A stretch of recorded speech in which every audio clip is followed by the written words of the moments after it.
où allons-nous là? Il faut un petit peu se calmer. Enfin, à un moment là, on a l'impression qu'il y a quelque chose qui se manifeste, qui va au-delà de ce conflit. Les autorités russes l'ont bien dit, à la demande d'Emmanuel Macron. Ça le sert là. Ça le sert hein, que Poutine dise ça, que c'est super, il est génial. Mais après, on ne va pas parler de son programme. S'il n'y a pas de débat sur les programmes, c'est un problème démocratique. S'il y a une élection présidentielle, soit nous la reportons de quelques mois, ou soit on discute du fond. Mais on ne veut pas la faire comme ça. Il ne faut pas se réveiller après l'élection. Bonjour à toutes et à tous, bienvenue dans ce nouvel Instant Porcher. Je suis Anaëlle, Lisa est malade, c'est moi qui la remplace aujourd'hui, mais rassurez-vous, vous allez très vite la retrouver sur le média. Au programme aujourd'hui, l'Ukraine, un point sur la situation, mais aussi sur l'impact économique que va avoir le conflit aussi bien en Russie qu'en France. Et bien sûr, on revient sur la candidature d'Emmanuel Macron à l'élection présidentielle. On discute de tout ça avec Thomas, c'est l'Instant Porcher.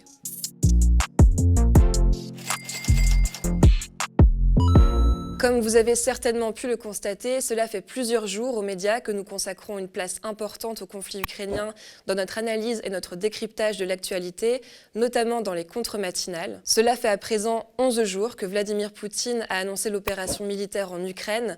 Même s'il est difficile d'avoir des chiffres fiables, le bilan s'alourdit. Ce samedi, l'armée russe a de nouveau attaqué le port stratégique de Mariupol dans l'est de l'Ukraine. Autour de Kiev, les combats continuent, mais nous ne sommes pas en guerre contre la Russie, déclare Emmanuel Macron mercredi soir lors de son allocution. Hier, le président s'est entretenu avec Vladimir Poutine, qui, lui, a tenu un discours moins tempéré. Le chef russe a comparé les sanctions internationales envers son pays à, je cite, une déclaration de guerre et a assuré qu'il atteindra son objectif soit par la négociation, soit par la guerre. Thomas, toi, quel est ton point de vue sur le conflit ukrainien ? Alors, la première chose qu'il faut dire pour être parfaitement clair, c'est que vous avez un pays qui envahit un autre pays. Et à partir de ce moment-là, c'est condamnable. Voilà, c'est parfaitement condamnable. Les pays sont souverains. Il y a le principe de non-ingérence de la charte de l'ONU qui doit être respecté. Moi, je me souviens qu'en France, en 1979, on s'opposait à la guerre du Vietnam contre le Cambodge. Et le Vietnam disait qu'il allait au Cambodge pour attaquer le régime Khmer Rouge. Et en fait, la France s'y est opposée au nom justement de ce principe de non-ingérence, bien que le régime Khmer Rouge soit un régime horrible. Mais cette guerre qu'il y a eu au Cambodge par le Vietnam, on s'en rend compte aujourd'hui, les Cambodgiens ne l'ont pas accueilli les bras ouverts, même s'ils avaient un régime assez cruel. Donc il faut vraiment tenir bon sur ces principes et ne pas s'emporter. À partir du moment où ces principes sont bafoués, il faut condamner tout envahissement ou toute attaque d'un pays par un pays tiers. Donc là, il faut condamner la guerre faite et menée par la Russie. Ça, c'est le principe de base. Maintenant que les choses sont ce qu'elles sont et que la guerre est menée depuis plusieurs jours, quelle est la voie de sortie? C'est ça la question qu'il faut se poser. Quelle est la voie de sortie? Alors on comprend très bien ce que veut Vladimir Poutine, il l'a exposé, reconnaissance de la Crimée, dénazification du pays, on l'a très bien compris. Nous, on n'arrive pas à très bien comprendre quelle est la proposition de sortie qui émane de nos pays. Je veux dire, les lignes rouges à ne pas franchir, on ne les voit pas. Alors, quand vous avez, par exemple, je ne sais pas moi, une ministre luxembourgeoise qui dit que le but, c'est d'en finir avec Poutine, quand vous avez de l'autre côté Bruno Le Maire qui dit que le but, c'est de mener une guerre économique avec la Russie, moi, je ne vois pas où est la voie de sortie. Pour moi, la voie de sortie, c'est la paix. D'accord ? Il n'y a pas de bonne guerre, il n'y a pas de mauvaise paix. Même une paix fragile, c'est mieux qu'une guerre. D'accord ? Et là, je ne vois pas où sont les lignes rouges, où est-ce qu'on veut nous emmener. Donc ça, c'est vraiment à prendre en compte. C'est-à-dire que maintenant qu'on a eu cette réponse qui était parfaitement, on va dire, obligatoire, c'est-à-dire c'est cette réponse par sanction économique ou par distribution d'armes défensives qui pourrait déjà plus faire l'objet de débat, mais par sanctions économiques qui ont été mises en place contre la Russie, maintenant il est temps de présenter une voie de sortie, ce qui n'est pas le cas. Et même sur les sanctions, il faut voir jusqu'où on va. Quand vous voyez qu'aujourd'hui on déprogramme des opéras parce qu'ils sont russes, qu'on interdit à des sportifs de participer à des compétitions olympiques. Enfin, les Jeux olympiques de Berlin en 1936, sous Hitler, ils ont eu lieu. Là, on empêche des sportifs de participer. Quand on empêche des chercheurs français de coopérer avec des chercheurs russes dont certains se sont opposés au conflit. C'est le CNRS qui a dit ça hier via une lettre. Enfin, où allons-nous ? Où allons-nous là? Il faut un petit peu se calmer. Enfin, à un moment là, on a l'impression qu'il y a quelque chose qui se manifeste, qui va au-delà de ce conflit. Donc moi, je pense qu'il faut retrouver une voie de négociation, imposer nos lignes rouges, dire la voie de sortie que l'on propose, qui n'est pas forcément claire, s'inspirer de ce qui s'est passé avec la crise des missiles à l'époque à Cuba. Il y a eu cette crise des missiles. Les États-Unis avaient très bien compris qu'il ne fallait pas humilier un adversaire, parce que l'important, c'était quand même de préserver la paix. Donc il y a le téléphone rouge qui a été mis en place, une ligne entre Moscou et Washington. Les États-Unis ont accepté de retirer une partie de leurs fusées en Italie et en Turquie. On a dit que voilà, les États-Unis se sont engagés à ne pas envahir Cuba. Il y a eu un certain nombre de choses de proposer pour ne pas humilier son adversaire. C'est la base de la géopolitique. Il ne faut jamais humilier un adversaire. Donc là, la question et puis surtout les Russes, Chirac disait il ne faut pas humilier les Russes parce qu'il y a une histoire, la chute de l'URSS, etc. Donc là, maintenant qu'on a mis en place toutes ces sanctions, qui vont pour moi parfois trop loin et qui ne vont pas aussi sur l'essentiel, qui est la question énergétique, dont on va parler après. Mais une fois qu'on a mis en place ces sanctions, qu'est-ce que l'on propose et on propose des solutions en tenant compte de l'histoire, donc ne pas humilier son adversaire, mais également en ne prenant pas une posture morale. Parce que c'est ça aussi qui fait qu'il y a un certain nombre de pays aujourd'hui qui ne se sont pas prononcés en faveur de l'Ukraine, comme des pays d'Amérique du Sud ou comme des pays africains, parce que ces pays-là en ont assez de la morale des pays de l'Occident. Et là, on voit bien tout de suite les postures morales de nos philosophes, mais de nos hommes politiques, comme si l'Occident avait toujours été parfait. Or, l'Occident s'est embourbé dans un certain nombre de conflits en ne respectant pas le droit international, ou en contournant les institutions internationales. L'Irak, la reconnaissance du Kosovo, la Libye, tout ça sont des conflits où l'Occident ne peut pas dire qu'il a été parfait. Et donc aujourd'hui, prendre cette posture morale, on ne fait jamais ça alors qu'ils l'ont tout le temps fait, c'est quand même difficilement entendable, je pense, pour la Russie, mais également pour beaucoup de pays émergents. Donc il faut en finir aussi avec cette posture morale. C'est-à-dire que, on ne peut pas dire que nos guerres sont des guerres humanitaires, et condamner avec une immense fermeté d'autres conflits qui ont lieu. On ne peut pas dire que quand c'est nos bombardements, ce ne sont pas des bombardements mais des explosions. Alors quand c'est la Russie, c'est des bombardements. Enfin, je trouve qu'il y a une forme de géométrie variable en Occident, de la bonne morale, des guerres à faire et d'autres à ne pas faire, qu'il faut absolument arrêter. Et on le voit bien, ces postures qui reprennent aujourd'hui, même de dirigeants politiques, je pense elles n'aident pas à une négociation sereine et à une voie de sortie. Donc une fois qu'on a dit ça, ce qu'il faut retenir, c'est 1, condamner, ça a été fait. 2, présenter des lignes rouges, une voie de sortie. Je ne les vois pas, elles ne sont pas claires entre différents pays. Et proposer cette voie de sortie en tenant compte d'une histoire, l'histoire de la Russie, qu'il ne faut pas humilier, mais également l'histoire de l'Occident, qui a mené un certain nombre de guerres en dehors du droit international et des institutions internationales. Une fois qu'on aura fait ça, je pense qu'on aura un peu plus avancé sur ce dossier-là. Parce que malgré tout, les critiques qu'on peut avoir, comme tu l'as dit au début, il y a encore une voie de négociation.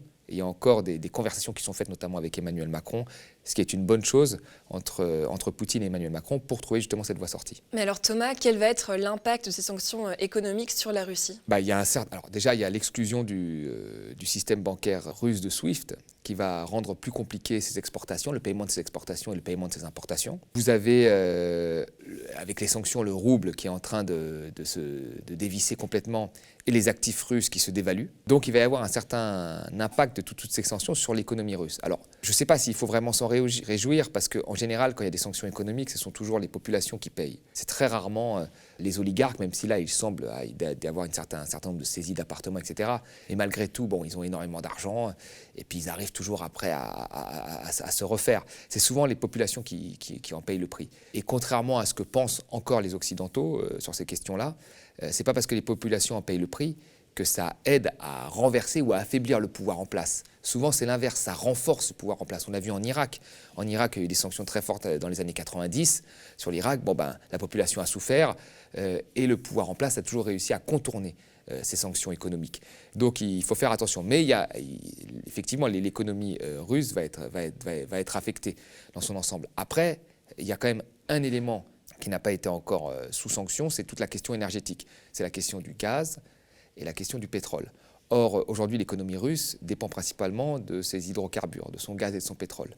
Et ce gaz et pétrole n'est pas encore sous sanction, tout simplement parce que nous avons besoin du gaz russe en Europe, avec une très forte dépendance notamment des pays de l'Est. Nous sommes moins dépendants, mais une forte dépendance des pays de l'Est, l'Allemagne, mais également la Pologne et d'autres pays, qui, si il y avait un arrêt aujourd'hui des livraisons de gaz, alors certes, taperait très fortement le portefeuille et le budget russe, mais il y aurait un vrai problème de pénurie énergétique, notamment dans les pays de l'Est. Chez nous, on a plus diversifié nos approvisionnements de gaz avec la Hollande et l'Algérie, parce que De Gaulle ne voulait pas mettre toutes ses mains dans un seul fournisseur de gaz. Donc nous sommes moins dépendants, nous sommes moins dans une situation à risque que d'autres pays, mais l'Allemagne dans une situation très à risque et d'autres pays de l'Est beaucoup plus à risque. Certaines dépendent à pratiquement plus de 80% dans leur approvisionnement de gaz, du gaz russe. Donc cette question-là a toujours été mise à part, mais c'est la question principale aujourd'hui pour toucher le budget russe, sauf que là, il y aurait des impacts aussi pour les pays européens. Tu l'as dit, la Russie est un important producteur de gaz, de pétrole, mais aussi de blé. Donc, à contrario, quel va être l'impact économique en France? L'impact économique en France, déjà, on va le vivre très prochainement avec la hausse des prix du pétrole et des prix de l'électricité. Le prix du pétrole, là, est autour de 140 $. Donc je pense qu'il peut dépasser son record de 2008, où il était à pratiquement 148 $. Sauf qu'on a un euro aujourd'hui qui est beaucoup plus faible, parce qu'avant on avait un euro fort, donc ça amortissait ce prix qui est en dollars. Grâce à l'euro fort, on le payait moins cher en euros le pétrole. On le payait moins de 100 $. Aujourd'hui, on a un euro qui est plus faible, donc on va le payer plein pot. Donc les prix de l'essence vont exploser. Vous savez que les prix de l'essence, on l'a vu avec la crise des Gilets jaunes, ça touche les ménages les plus fragiles, qui sont souvent dépendants de la voiture pour aller travailler, qui font 50 km en moyenne, qui vivent loin des centres-villes et qui n'ont pas de substitut à cette voiture, c'est-à-dire des transports en commun développés. Donc ça va frapper le portefeuille de ces classes les plus fragiles.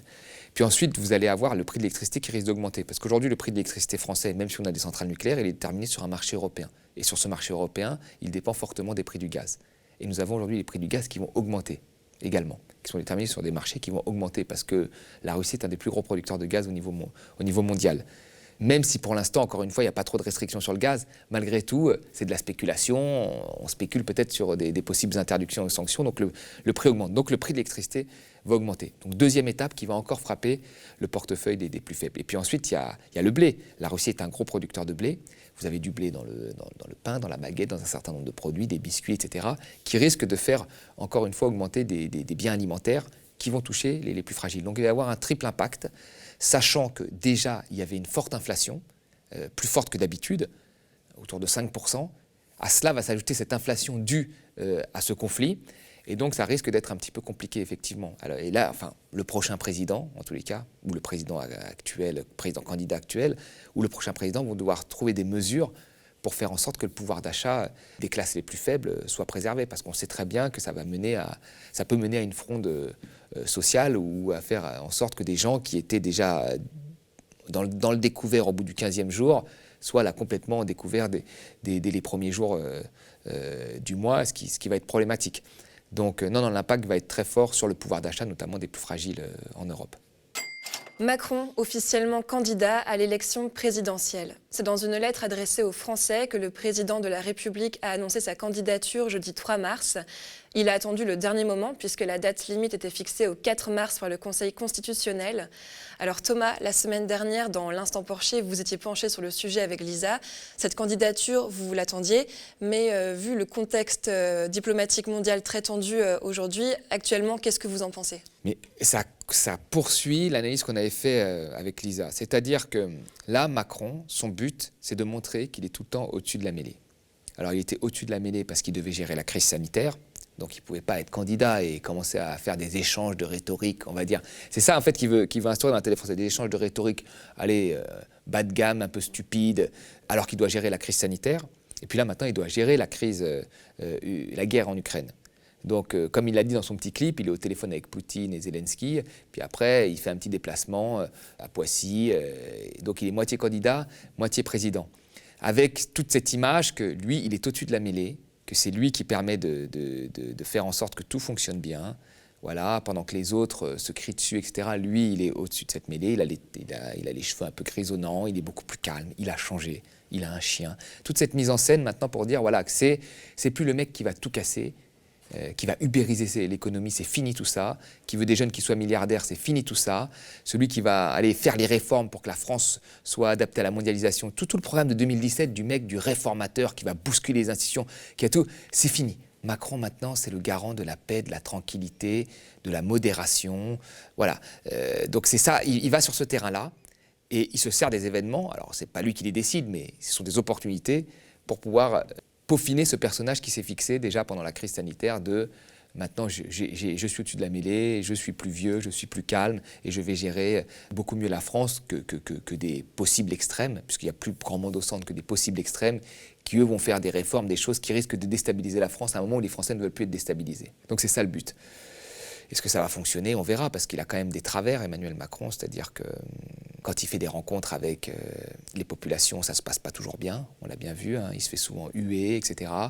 Parfois, il peut s'emporter et être très agressif, hein. On l'a vu, traverse la rue pour un emploi, on se souvient de l'histoire du costume avec l'ouvrier, t'as qu'à travailler, tu t'achèteras un costume, il a souvent... Voilà. Et donc, il va falloir, je pense que pendant cette campagne, il lutte contre ça, parce que ça revient comme un boomerang chez lui, hein. On l'a vu, il faut emmerder je vais emmerder les non-vaccinés, enfin, il a été quand même très très loin.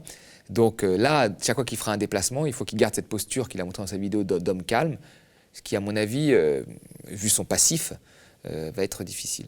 Alors dans cette lettre, il évoque un embryon de programme basé sur la hausse des heures de travail et sur la baisse des impôts.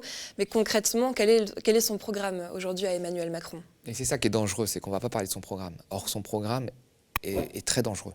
C'est ça, en fait, moi, qui m'embête, c'est que là, on voit un homme, voilà, qui va essayer d'apaiser les choses. Et là, on voit ce matin, moi, j'ai vu qu'il y a un corridor humanitaire qui va être ouvert en Ukraine, dans plusieurs villes.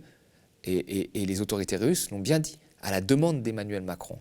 Donc je trouve ça, il y a un jeu comme ça de dire, voilà, je gère les affaires du monde, puis là, ça le sert, là. Ça le sert, hein, que Poutine dise ça, ça le sert. Bon, très bien, c'est grâce à lui qu'il y a un corridor humanitaire, c'est super, il est génial. Mais après, on ne va pas parler de son programme. Donc on va possiblement faire une élection sans parler du programme des candidats. Alors, il y a beaucoup de gens qui ne lisent pas les programmes. Moi, je connais beaucoup de gens qui ont voté pour Macron en 2017. Quand tu leur demandes, même parfois certains de mes collègues, hein, des professeurs qui ont du temps pour lire les programmes, ils vous disent, vous savez, j'ai choisi Macron parce que je ne pouvais pas, à Mont, je ne pouvais pas, ou à Macron, c'était plutôt sympa, ou Macron, ce sera un bon VRP pour la France. Enfin, ils ne lisaient pas les programmes. Alors que parfois, des gens, leur mère était infirmière et tout, ils ne lisaient pas les programmes, alors que Macron voulait retirer 15 milliards à l'assurance maladie, mais c'était le candidat qu'il fallait. Donc il y a déjà beaucoup de gens qui ne lisent pas les programmes, et après même des députés qui vous disent, comme Mathieu Orphelin ou d'autres, tiens, on ne savait pas qu'il était comme ça, etc. Donc les gens ne lisent pas les programmes. Mais malgré tout, faire une élection sans qu'il y ait de proposition de programme, là on est à 1 mois du premier tour, on ne sait pas du tout ce qu'il va faire, on se base sur quelques éléments, c'est un problème démocratique. Mais moi je sais ce qu'il va faire. Quand il dit on va travailler plus et baisser les impôts. Alors il a baissé déjà, on n'a jamais baissé autant les impôts sur les entreprises. Même dans les plans de relance, on a baissé les impôts de production. Vous voyez? Donc lui, il veut aller encore plus loin. Donc ça va être des cadeaux supplémentaires aux entreprises. Si on baisse les impôts, comment on fait dans un contexte où nous avons un fort déficit et une forte dette qui sont très importants pour Macron, hein, à résorber, on va couper sur la dépense publique. Et la dépense publique, où est-ce qu'on va couper? Moi, c'est ça que je veux, qu'on me le dise. Et on sait à peu près. Et là, quand il a dit qu'il faut travailler plus, c'est travailler plus, c'est les retraites. On va faire des économies sur les retraites. 300 milliards. L'assurance chômage, on a déjà fait des économies, peut-être qu'on ira plus loin. On va faire des économies sur les aides sociales. Donc on va faire des économies sur tout ce qui concerne les personnes les plus fragiles, à savoir les vieux, les malades et les pauvres. Voilà. Donc ça va être ça le programme de Macron. Et si on ne peut pas discuter de cet aspect-là, parce qu'il y a l'Ukraine, c'est important l'Ukraine, mais parce qu'il y a l'Ukraine, parce qu'il y a eu la crise sanitaire avant, et pour moi il y a un vrai problème démocratique. Parce qu'il va passer, il va être élu, puis après il va dire quoi? Moi je fais ces réformes, j'ai été élu pour ça, comme il l'avait souvent dit avant. Donc il faut discuter du fond, il faut discuter du programme, c'est les 5 prochaines années de la France, et même plus si on touche aux retraites, et même plus si on touche aux aides sociales. Donc il faut discuter de ça le plus rapidement possible. Et il y a certes la guerre en Ukraine qui est importante, mais s'il y a une élection présidentielle, soit nous la reportons de quelques mois, vraiment, ou soit on discute du fond. On ne veut pas la faire comme ça, en demi-mesure, ce qui nous engagerait, nous, sur 5 ans, avec des réformes importantes de notre modèle social. S'il n'y a pas de débat démocratique, s'il n'y a pas de débat sur les programmes, peut-être qu'il faut les repousser. S'il y a une utilisation abusive de ce qui se passe dans le monde pour servir la campagne d'un candidat, c'est un problème démocratique. Et il ne faut pas se réveiller après l'élection, il faut se réveiller avant. Donc peut-être qu'à un moment, les conditions ne sont pas bonnes pour avoir une élection, je veux dire maintenant, et peut-être qu'il faut reporter, je ne dis pas reporter d'1 an, mais reporter peut-être de quelques mois. Enfin, c'est un débat qui doit se poser. Parce que là, comme on nous présente l'élection, et on le voit bien dans les sondages, même si vous ne pouvez pas regarder que les sondages, mais comme on nous présente l'élection, ça va être une élection en fait où celui qui est en tête des sondages, qui est le président de la République, ne va pas quitter son poste de président. Il va continuer à être président et parfois il va être candidat. Et ça, c'est très malsain. Enfin, il va être tenté, si ce n'est pas déjà le cas, de se servir de ce qui se passe au niveau international pour servir sa candidature. Vous voyez? Donc moi, je trouve qu'il y a un problème là. Et pour ne pas parler surtout de son programme, qui doit être discuté, débattu. Cette question est une question pertinente, peut-être de la repousser de quelques semaines.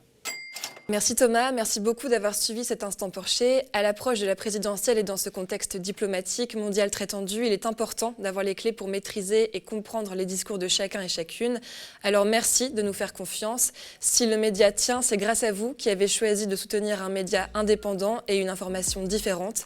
Rendez-vous sur lemediatv.fr/soutien. Spectateurs, abonnés, donateurs et sociaux, merci de nous avoir suivis.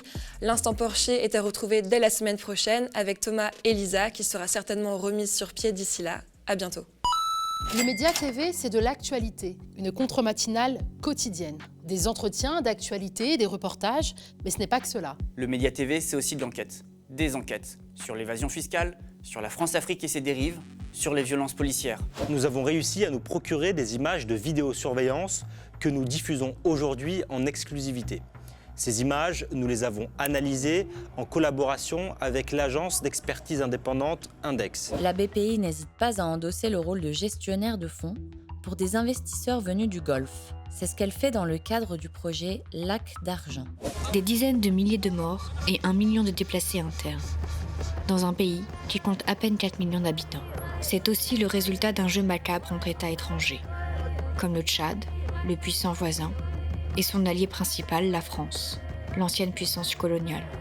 Quelques semaines avant l'élection présidentielle, alors que la machine à étouffer les vérités qui dérangent est en marche, nous avons décidé d'accélérer notre production d'enquêtes. Des enquêtes sur des figures politiques de premier plan. Des enquêtes qui se rapprocheront de plus en plus de la Macronie, des gouvernants et de ce qu'ils préféreraient cacher aux électeurs, surtout en ce moment. Pour finaliser ces enquêtes et lancer de nouveaux chantiers, nous avons besoin de votre soutien. Pour bien entendu payer les équipes qui travaillent et travailleront sur ces sujets. Mais aussi, malheureusement, pour provisionner les frais d'avocat, car nos adversaires ont des moyens et n'hésitent pas à recourir aux procédures bâillons. Plus votre mobilisation financière sera forte, plus nous aurons les moyens de nos ambitions. Les moyens d'aller au-delà de ce que les puissants laissent transparaître à travers une communication bien rodée. Face à la grande offensive des pouvoirs et des oligarques contre le journalisme d'enquête, celui qui dérange et dévoile, imposons notre plan B citoyen, faisons vivre l'investigation sur le Média TV.